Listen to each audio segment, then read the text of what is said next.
నాయనా ఇక్కడ నీళ్లు పుష్కలంగా ఉన్నాయి నాయనా, నాకు నీటి శబ్దం కూడా వినిపిస్తుంది. ఇక్కడ గానా నువ్వు బోర్ వేసావు అనుకో, ఇక నీకు నీటి కొరతే ఉండదు. స్వామి ఒకసారి కింద చూడు స్వామి. నాయనా అటు పోదాంపా.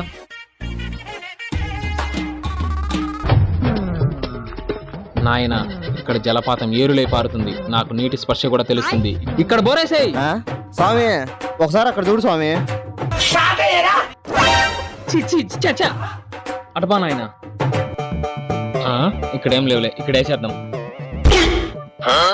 ఇక్కడ వేసుకో నాయనా, దండిగా నీళ్లుంటాయి. సరే స్వామి. నా దచ్చినిచ్చే నేను పోతా నాయనా. స్వామి లెక్కదారం మర్చిపోయినా స్వామి. ఏం పర్లేదు నాయనా, ఇంటికి పోయి తీసుకురాపో. నా జోబిలో ఉండే లెక్క ఉందో లేదో నువ్వు కనుక్కోలేకపోయినావు. ఇంత భూమి లోపల ఉండే నీళ్ళు నువ్వు కనుక్కున్నావంటే నేను నమ్మాలా? చెప్ప లెక్కలేదేం లేదో. ఎందుకంటే నీకు వేస్ట్ పట్టుకో.